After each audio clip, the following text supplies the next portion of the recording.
All right, my flight takes off at 8:40. I'm extremely late. I had to jump in the car. There are absolutely no Ubers. Lyfts are $100 each. I got to make it to Austin, Texas. 8:25. I can't believe this. Luckily, I'm TSA pre-check. Saves me so much time. Here we go.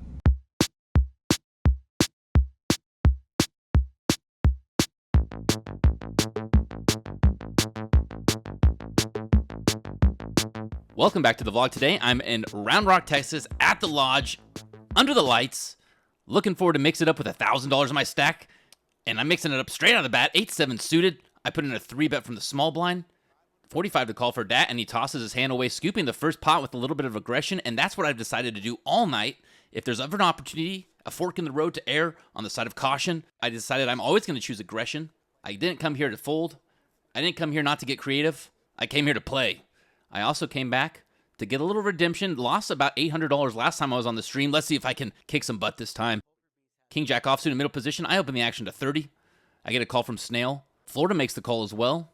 V's coming along. This is an action-packed table.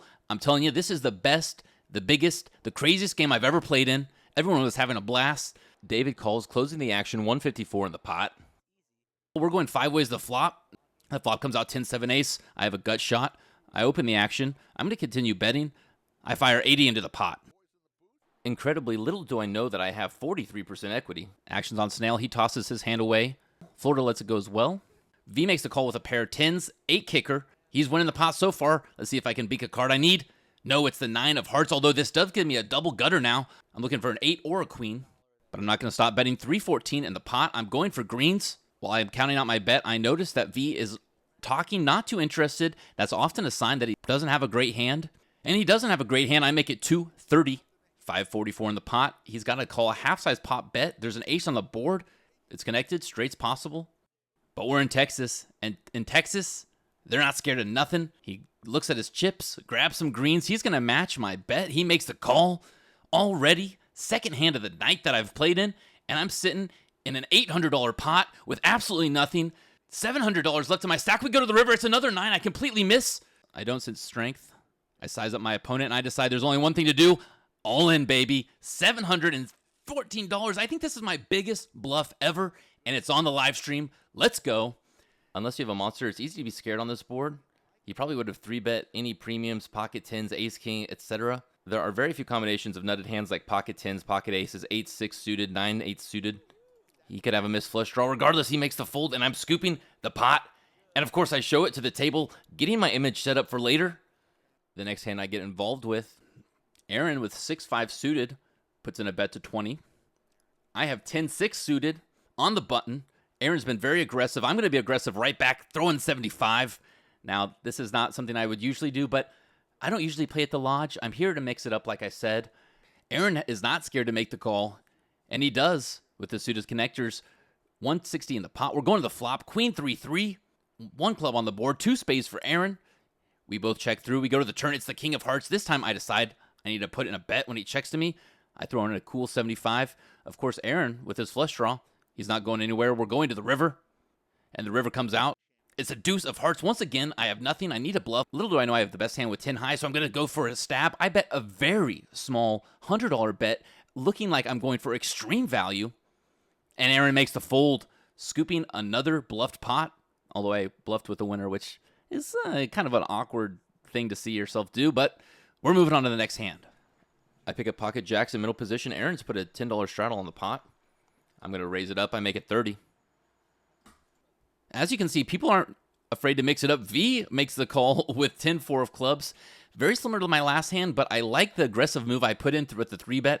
Oh my gosh, Jazzbo with the pocket kings. This is going to be a massive cooler. He's got $1,700 in his stack. I have $1,700 in my stack. He's grabbing for chips. He's grabbing for blacks. This is a really cool guy, a really nice gentleman. He served our country. A great thanks for that. A great dude, but I don't like him very much right now because he is about to take a lot of money from me. $110 for me to call. Last time I was here, I just flat called with the pocket jacks. Got me in trouble when I had the best hand. I should have put in a 3-bet. I'm nervous that this is a very strong hand sitting across from me, and my spidey senses are right. There's no way I'm folding. I'm going to approach this cautiously, playing it out of position, but I'm looking for a jack to stack. I throw in the 100, make the call, and we're going to the flop. The flop comes out 9-8-7, a perfect flop for jacks. If I hit a 10, I know I'm going to make a bunch of money. I check to the button, and he bet 150 into the pot. He's looking pretty confident, flipping the black chips in his hand, got a little smirk on his face. There's no way I can fold this. I make the call, but I'm still not feeling very good about it. Jazzbo's feeling pretty good about it. The 8 comes out on the turn, and I checked my opponent. I was really looking for a 10 or a jack. Unfortunately, I had to commit quite a bit of money. Already 620 in the pot, and now there's a lot more. He bets 325.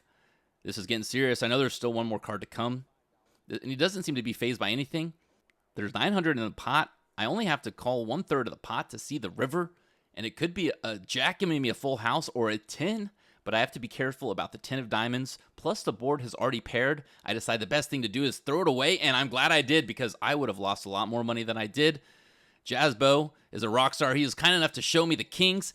Doesn't really matter since we're all going to be seeing it in 30 minutes anyways. That's going to give PokerBEASTs a little bit of momentum when you make a great laydown such as that one. You feel fortunate that you have more chips than you should have. And we're going to the next hand. Dat with king, queen offsuit decides to put in a bet to 20. Danny with ace, jack of diamonds decides to flat call. I probably would have gone for a 3-bet, but not all the time. You can definitely mix it up, I think. And there I am, 3-betting my 10-8 of hearts on the cutoff to $100. Florida folds out of the way. V tosses his hand away back to the original better Dat. That's a cool dude. Has a Rampage card protector. He tosses his hand away. And we're back to Danny. The ace jack of diamonds is a strong hand, especially heads up. You at least have to see the flop. We're very deep. He throws in his 100, and we're headed to the flop. Heads up action. Staring each other down. The flop comes out. 3 hearts on the board. Flop my flush. There's an ace and a king on the board. I'm guessing he has one of those. I want to go big. I want to get money in this pot before another heart comes out.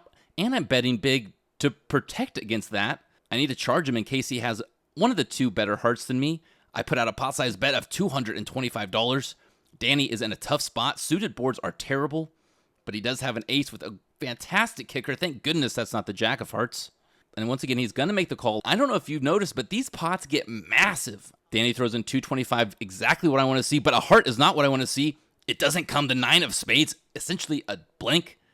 Now I need to put in another large bet. Danny checks the option over to me. 674 in the pot. How much do I think I can get from him? He called the 225 on the flop, so he's not messing around. Now I am concerned that he has a hand like an ace with the jack of hearts. I look back at my hand theatrically, purposefully, because I thought it would make my hand look a little more complicated than a flop flush. I noticed that when people flop flushes or flop straights, they usually don't have to look back at their hand. They usually know they have it.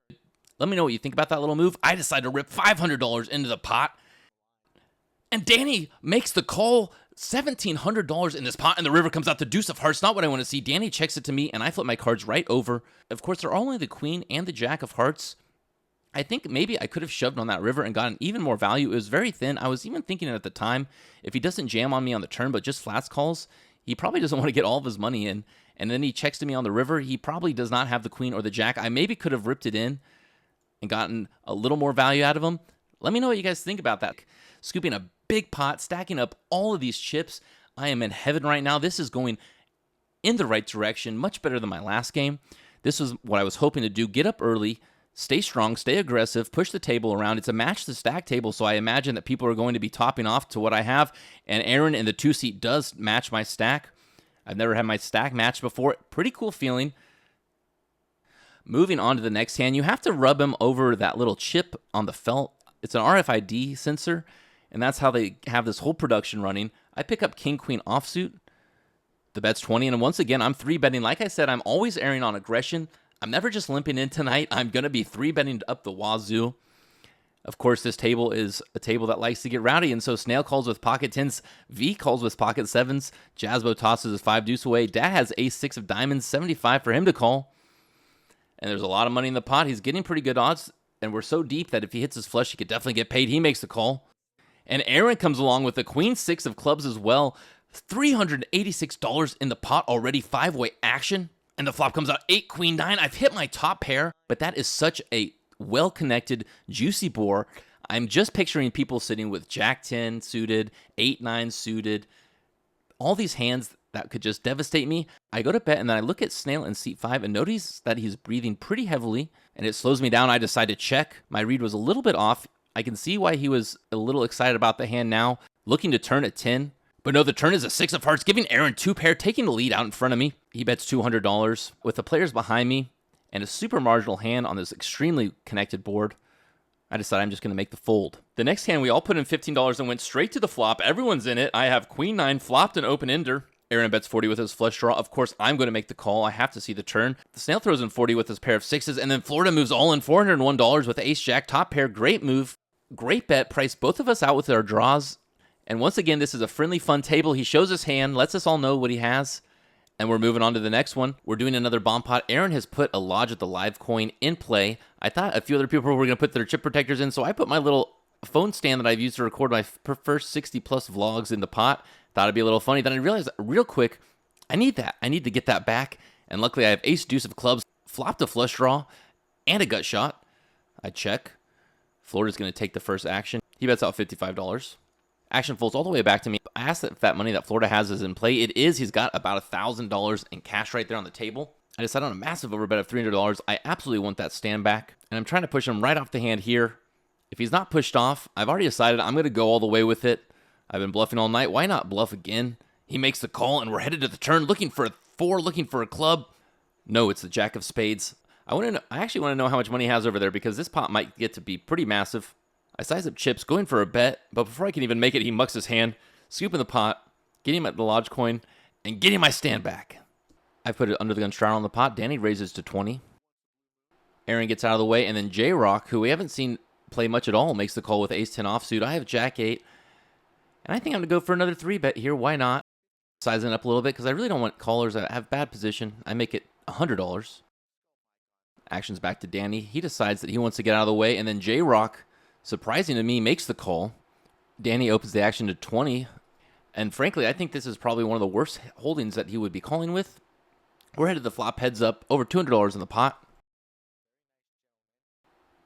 And the flop comes out 5 ace queen, 1 heart, backdoor straight, and a backdoor flush draw.